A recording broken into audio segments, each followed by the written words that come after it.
other than Miss Drexel Gilbert is in the studio now. She's online. Drexel, how you doing? Hey, I'm doing great. How are you doing this evening? Pretty good. Dr. Michelle and I are here, and hey, we got a message about maybe 45 minutes ago that you were ill. You know, rebounding is a wonderful thing. Okay. We need to know what you did. Lots of echinacea and vitamins. How about that? That's the best way, and rest too, right? Absolutely, as they say. That is perfect. We want to thank you so much for joining us and rebounding so quickly from whatever ailment that you were dealing with. Thankful to those vitamin B or B12 tablets you were taking. And vitamin C. All of them. Echinacea. I'm all about the echinacea, guys. Perfect. And I'm guessing, the subject matter for tonight is 30 Days to Better Love, a guide for men. So, right. And Drexel, as we had this conversation, I want to let you know that Dr. Michelle is here and her family is here in the studio, and also her husband is here. So awesome. It's going to be an awesome topic with, kind of figuring out what do we do to put that spark back in that relationship. And he's asking the question not for me, okay? just so you know. Totally understand. It's interesting. My background is in journalism, and which is one of the reasons why I really wanted to rebound for you, because I know what it's like to have a guest cancel at the last minute, and that's not a good thing. But and all of the stories that I covered in almost 30 years, I realized that it didn't matter if it was the story of the first New Year's baby or if it was a criminal or political story. Everything really, really in life comes down to relationship.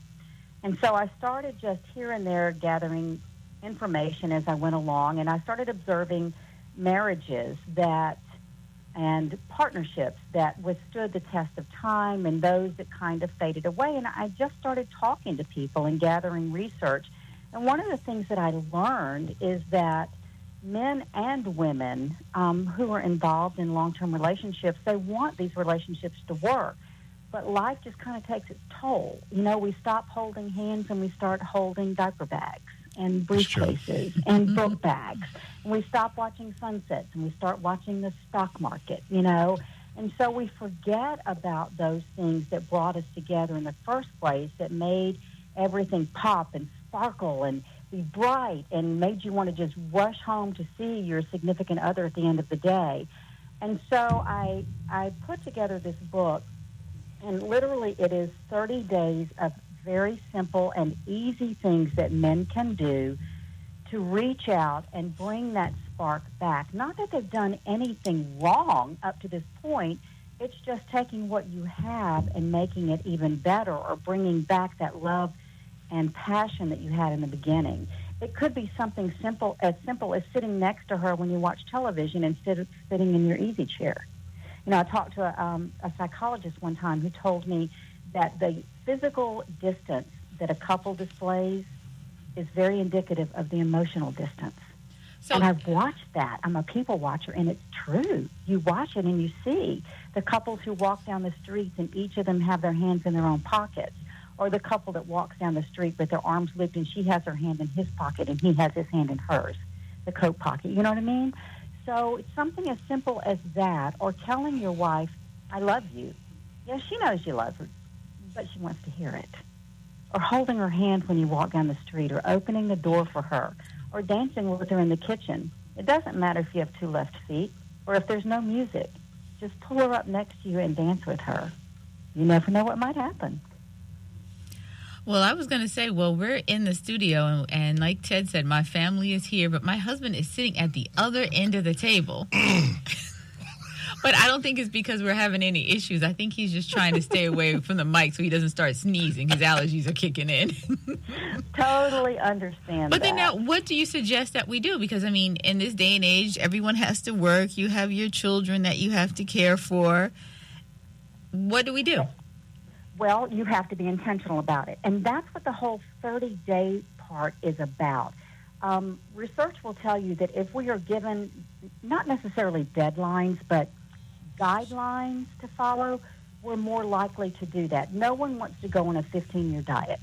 But you give me one for 30 days and I'll try to follow it. Mm-hmm. It's the same kind of thing. And if you get into a practice over 30 days, it will become a habit. I have one fella, in fact, he's a minister. He's about 32 years old, and he bought my book and at a conference where I spoke. And the next year he came back up to me and he said, I've been doing your book every day for the last year. He goes, I just keep repeating it. And he said, it's made a huge difference because it's become a habit with him now. Little things you can do.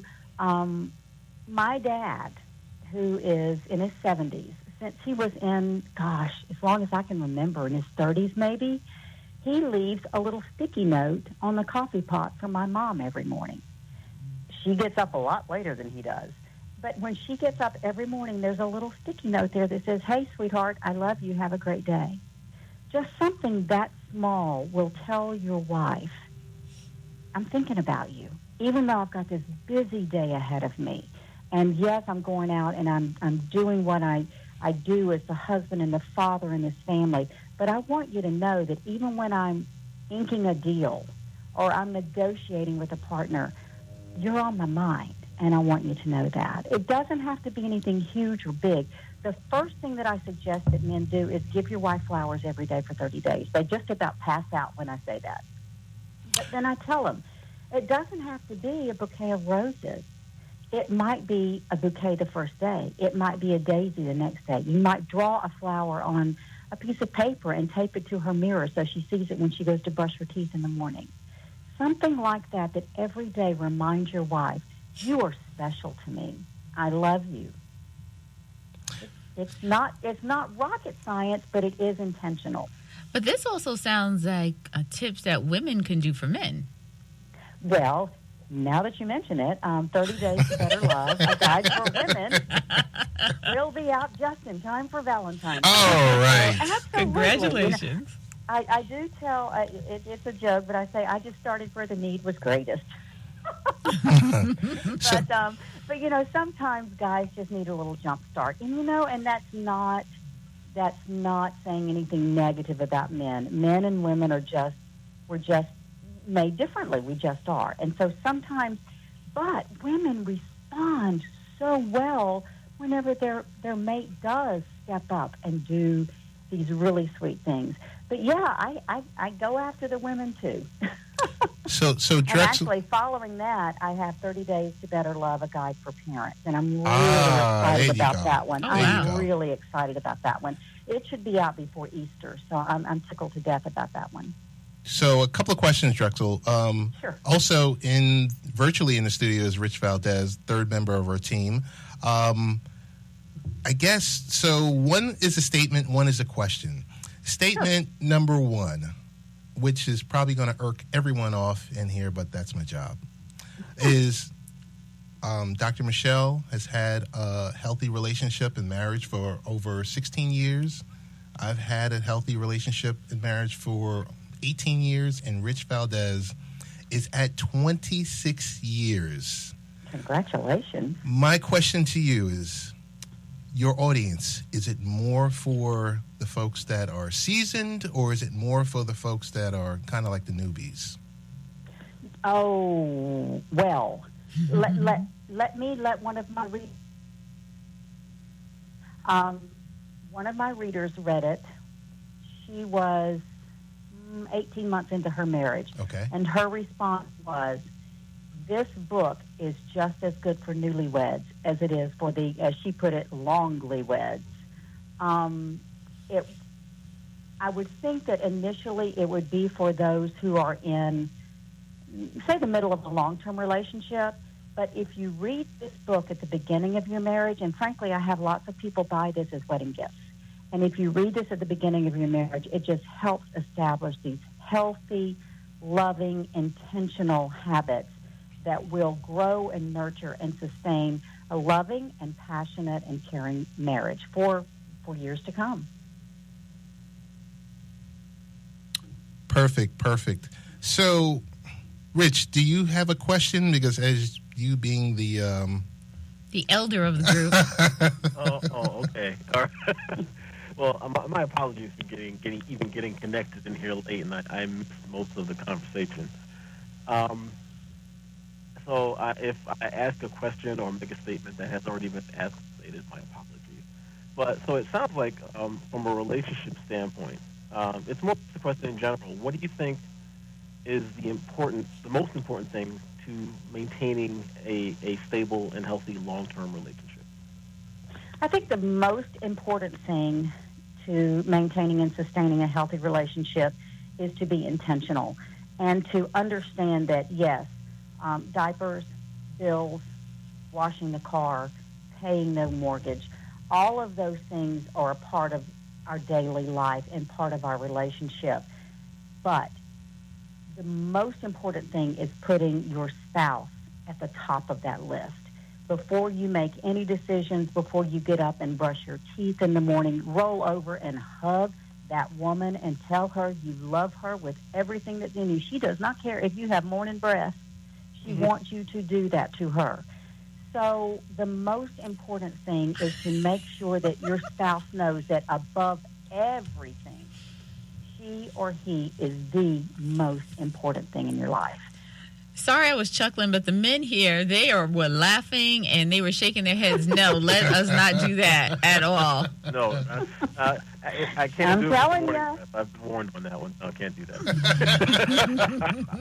Just try it, my friend, and see what happens. Drexel, yes. tell us this. I just received a copy of your book on Friday. So okay. what I want to do is be able to have you back after we give it a good read so that we can dig a little bit deeper into your book and really, I guess build upon our various relationships. So what I need to know from you and what our listeners need to know is ways to purchase the book, ways to get in contact with you on social media, ways to find additional work, your website, everything else like that. Awesome. Well, I have. I used to just absolutely bless my mother out for the name that she gave me, but it's actually a fairly memorable name, so I've had to apologize to her. But basically, if you just go to my website, which is Drexel, Drexel, Gilbert, GILBERT.com, that'll get you everything you need to know. That will link you to my social media. That will link you to Amazon.com where my book is. That will link you to a direct purchase for the book at the website. It'll give you some videos of various conferences where I've spoken and any information that you need. That's really your best resource there. And I tell you what I'll do for you, Ted, if you'd like. I would be happy to send you a couple of pages, advanced pages from the Guide for Women, if you would like to peruse those before we speak the next time. That would be perfect because I'll be the test case. Awesome. That sounds great. I want to definitely thank your PR team, Avery, for being in contact with us, even on a Sunday evening, reaching out, like I said, 45 to 50 minutes ago, so we're glad that you feel better and look forward to having you back on the show. So we want to thank you so much. Thank you so much for having me, and you guys enjoyed. And I'm telling you, she's not going to mind the morning breath. So just know it. Thanks so much, Drexel. Go on, kiss that woman. All right. Thank you, Drexel. Okay. Bye-bye. Bye-bye. Yeah, I think we were